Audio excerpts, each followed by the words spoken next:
Alright, here is my Avatar Aang Commander deck. It's an ally deck. Starts off with the Commander, Avatar Aang. I play 4 colors. I don't play any black cards. And the reason for that is because I want to be able to cast Avatar Aang, and black mana doesn't help cast it. So I felt like just excluding black altogether is going to be the way to go to play this card. Because I feel like it's a value card where he doesn't do anything the turn he comes out unless you give him haste. But after that, he's a card draw engine, and he really interacts well with the other allies that I play. So we'll start off with the allies. Earthen Ally. It's a 1-mana. It's a 1-drop that can be a 4/2 if I have all 4 colors of allies in play. So not often, but sometimes. And late game, it has the ability to do Earthbend. South Pole Voyager. He ends up being some card draw late in the game when I have enough mana to be casting multiple allies. Haru Hidden Talent is a good way to enable Earthbending, which enables card draw with Avatar Aang. So this is actually a very, very good card because I play a lot of allies, so it's easy to trigger. This card is also really good because it enables me to make a lot of mana potentially. Sylvan Advocate, it's a good value card, and because I do attack with lands, I like the fact that it makes my land creatures bigger. Just a mana dork. United Front, that's a good way to generate a bunch of allies. Hermetic Herbalist, another mana dork, but I do play some lessons that I'll go over, so it helps with that as well. Earth King's Lieutenant, very good value creature. 2 mana, it's good playing it by itself. It's good late game. Just a good card overall. Tai Li Chi Blocker. It's just it's a good way to protect Avatar Aang when I'm trying to get some attacks through. Play it at instant speed. Toph, just another Earthbend, which is a card draw with my commander. Fire Mantle Mage, this is just good for helping with my creatures get through with attacks, because the triggered ability is giving menace to all my creatures. Earth Kingdom Jailer, it's an ally that has some versatile removal, even though it is conditional. Uncle Iroh, just a 4/2 beater, helps with lesson spells, especially if I'm doing Uncle Iroh, the 6-drop later on. White Lotus, just a Anthem ally. Katara the Fearless, very, very good, especially when paired with Avatar Aang. Because all of a sudden those firebending triggers twice, which then causes me to draw 2 cards twice, so 4 cards. So really good in this deck. Earth King, I like it because it's a reasonably costed 4/4 and a 2/2, which also enables me to get basics, because my commander's a 4-drop, so it's not hard for me to trigger that second part. And I play 12 basics, so that's enough where I like to be able to get them searched out and ramped up. Wartime Protesters, this is a good way to get haste. Haste is really good in my deck, so I like enabling it. This is my other haste enabler. Smeller Bee Rebel Fighter. The second ability can be relevant, but it's mostly just for the haste. Hakoda Selfless Commander. Basically, it's just a way to save all my creatures because the sacrificing for the indestructible. But if it's a stalled board state, it's a good way to cast allies off the top of my deck. Unified Front. If I have all 4 colors of mana, it's a 4/1/1 white allies, which is fairly priced, I'd say. Appa Steadfast Guardian. This is a good protection spell, and counts as an ally as well. Toph, Hard-Headed Teacher. This is a very, very good card because all my spells now Earthbend, which of course with Avatar Aang means that I'm drawing cards. So, you know, in terms of interaction, things can get out of hand if I'm left with you know, multiple of these allies on board, especially with like the Katara where you double the triggers. It gets nutty. Toph, the Greatest Earthbender. This is obviously very good for any of my Earthbended lands because of the double strike. Sokka, basically to get me Menace, and it has the ability to help me go wide. Master Piandao. This is a good one for just drawing cards because I have enough allies and lessons that it doesn't whiff too often. This is a very, very good one. Indestructibility I like because I tend to get value from attacking, so I want to be attacking, but it's not always safe to do so. Well, it is safe if all my creatures are indestructible. So if I have him in play and I have him in play, that means that I can attack without fear, so I can continue to draw cards, which will hopefully draw me more allies that I can play on later turns to continue to get that indestructibility trigger from the rally. Resolute Blade Master. The rally is double strike, so that's obviously very strong, especially if I'm earthbending up really big lands. Katara, Water's Tribe's Hope.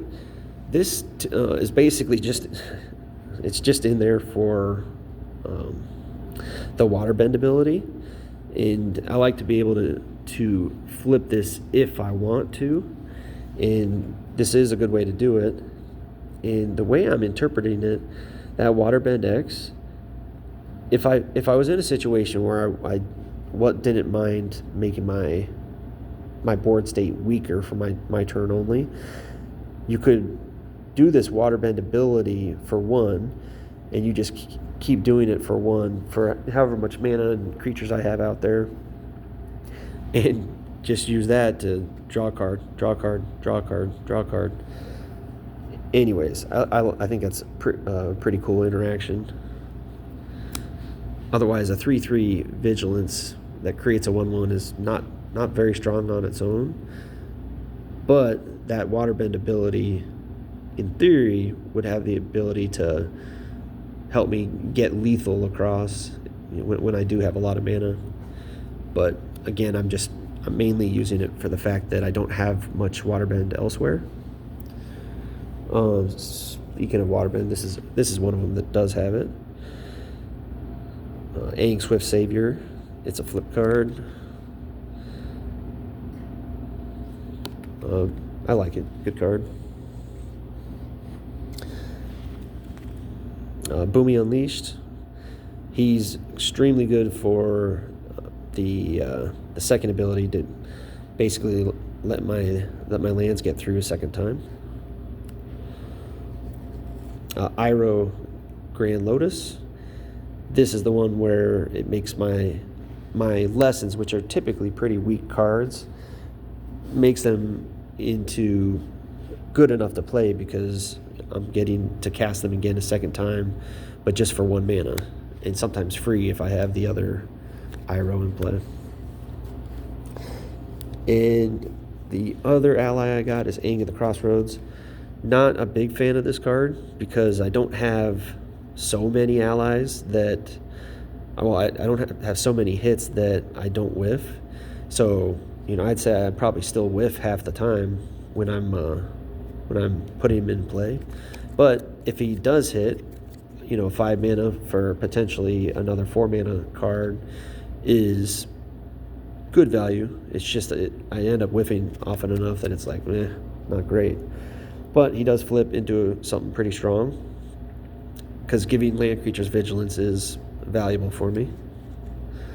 And repeatable earthbend triggers, pretty good. Just a few other flip cards. Legend of Karuk. That flips into a very good card. Being able to take an extra turn is pretty nice, and even if you can only do it once. And then, of course, getting a lot of unblockable spirits.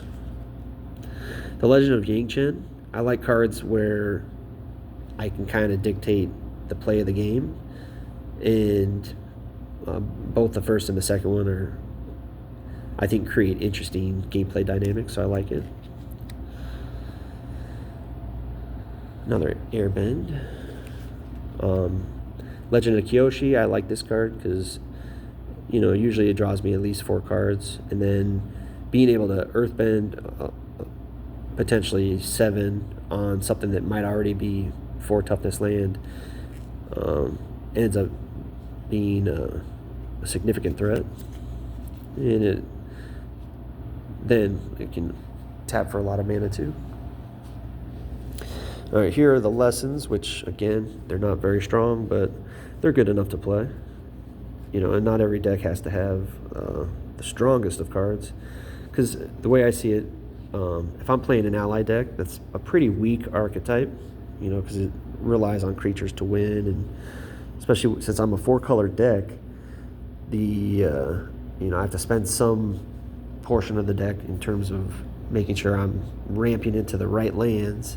So I'm already playing relatively weak cards, but the thought is that if I get enough mana out and my commander can enable a lot of value through card draw, that even though I play weak cards, I'm able to put together a winning board state.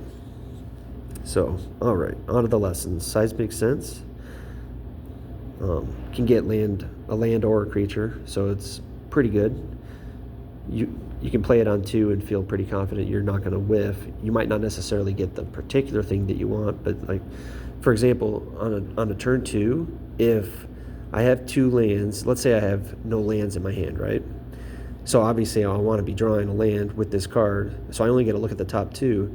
So I cast it, I look at the top 2, let's say none of those are lands. It very likely I'll still get a creature out of it, because I don't play enough non-land, non-creature cards that this is typically not a whiff onto. So even if I need that land and I end up just getting a creature, well, hey, I've cleared the top 2 cards of the deck that I was going to miss my land drop anyways. So, I bring that up to say that this is a good card because it's good early, and it's even better late, because late game, when you have 6, 7, 8 land, this is a 1 mana, give me a really good ally, basically. So, I like it. Redirect Lightning, it's a lesson, and I like having interaction, so it could potentially really screw someone up, or maybe save me. Accumulate Wisdom, Ancestral Recall in the right situation. Just to miscalculate, it's a lesson counterspell. Ramp, disenchant, and potentially save your creature. It's a shock, more or less. I like this one. This can get it can destroy an artifact. It can also destroy a land if it's one of those lands that is something that we need to kill. And I get to draw a card. The controller is not completely blown out because they get a basic. So I like these types of cards because it replaces itself, and it doesn't totally destroy someone, but it can certainly slow them down but not screw them over. Because the way I see it, the way this deck wins is not by being the best deck, but being able to have a strong late game, and presumably not be an early threat, because at best I'm playing an Avatar Aang, which by himself doesn't do anything.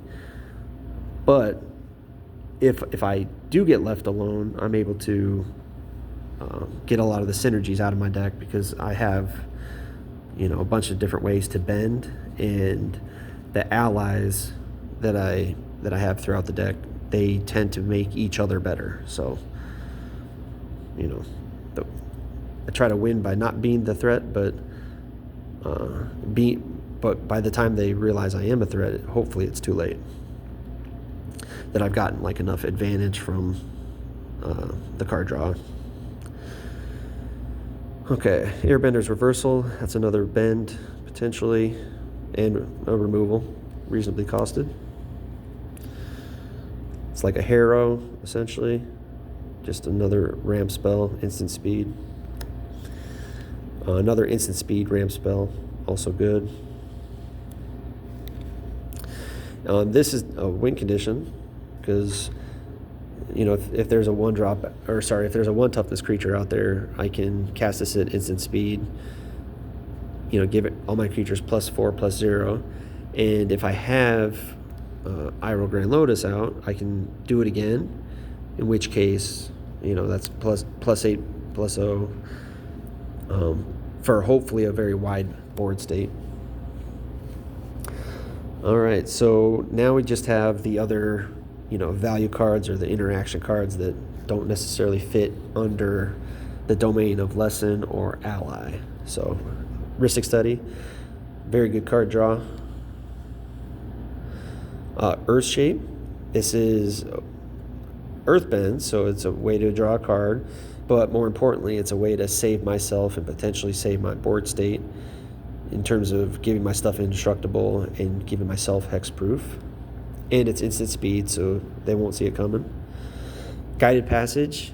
This is kind of a troll card, but I like these types of cards because it's inviting the opponent to make a mistake.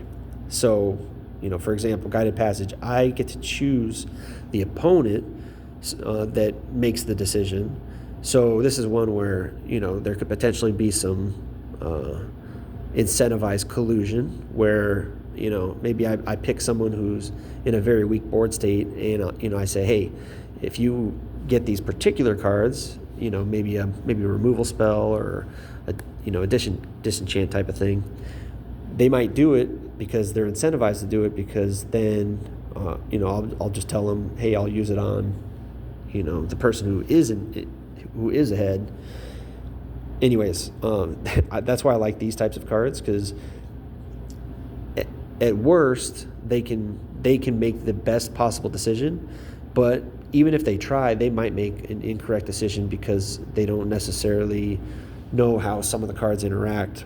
They might not necessarily choose the absolute worst creature and the absolute worst non-creature, in which case, if they don't, then I'm getting value out of that, because it's a 3-mana draw 3, and it's draw a land, draw a non-creature, and draw a creature. It just happens to be at the discretion of a particular player. But like I said, because this does involve potential gameplay, they can potentially give me 3 really good cards if that's how the game flow is dictated. So it's in the deck. Like I said, it's a troll, but it's also very fun. So that's why I have it in there. I like it.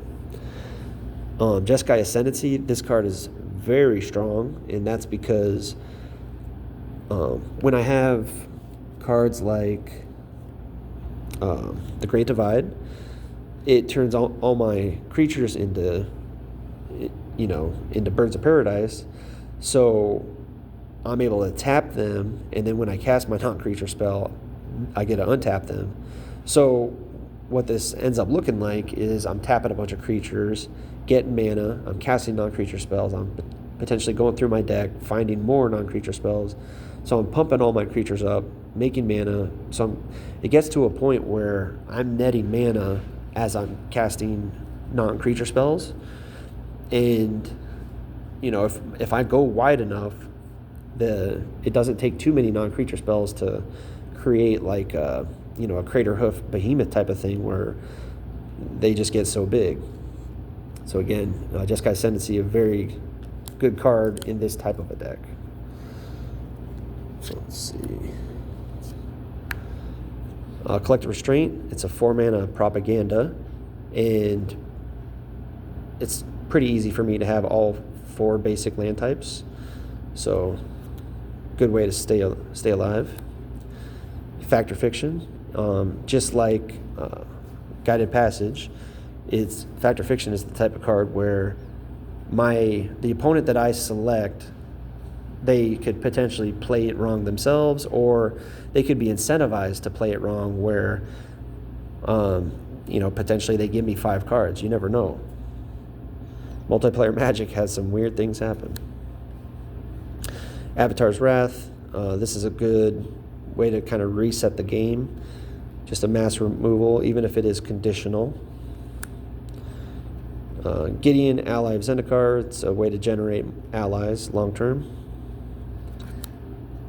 Veteran Explorer, because I am a 4-color deck, being able to get 2 different basics is pretty valuable to me.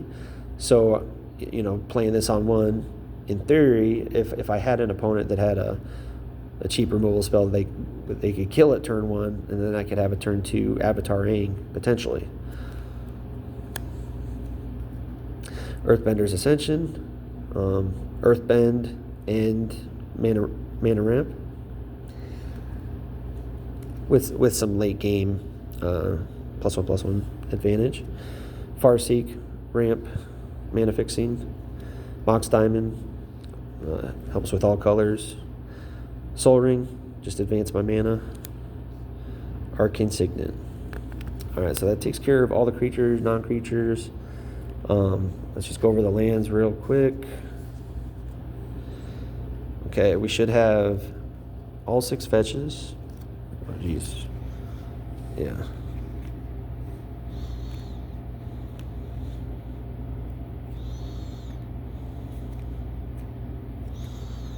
A couple of conditional basic fetches. This, for 4 mana, can fetch 2.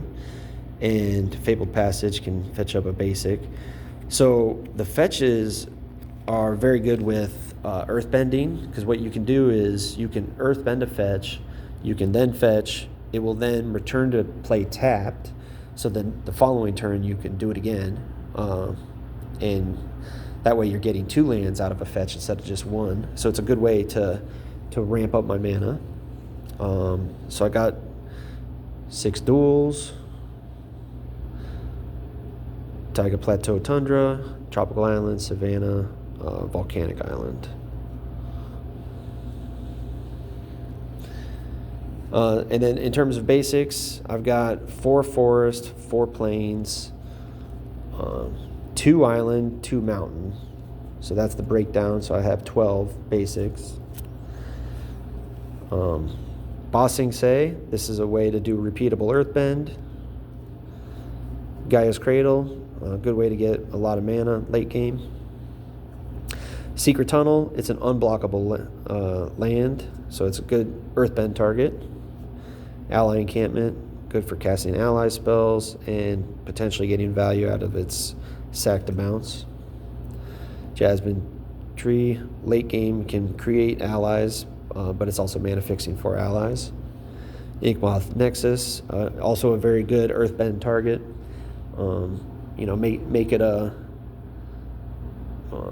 Make it big enough and give it double strike, you can kill someone in one swing. Wasteland, another good earthbend target where it's basically get 2 uses out of it. Rumble Arena, another good earthbend target because it has vigilance. Command Tower, Cavern of Souls, and Forbidden Orchard. So I know this is pretty jumbled, but it's a fun deck to play. It's not overly powerful, and in the right play groups, it's a blast because I think it's just good enough that it can definitely win games, but what it lacks is it lacks like an infinite combo, because the best combo that I can really do in this deck is I can get it to be where I'm drawing my whole deck with when I have enough different allies out that create these draw triggers, and in combination with things like Jeskai Ascendancy and me tapping my creatures for mana, I'm able to just cast everything that I'm drawing. So it can do some nutty things, but it doesn't do things where it's like, oh, once I do this, if there's no interaction, my chance of losing goes to 0.00000. So I'm basically saying I'm not doing anything unfair with this deck, but it has just enough synergy that it's fun to play, but it's not necessarily going to win you a huge percentage of the time. So sorry I was shaking a lot with my hand. Hopefully everything made sense, and let me know if you have any questions.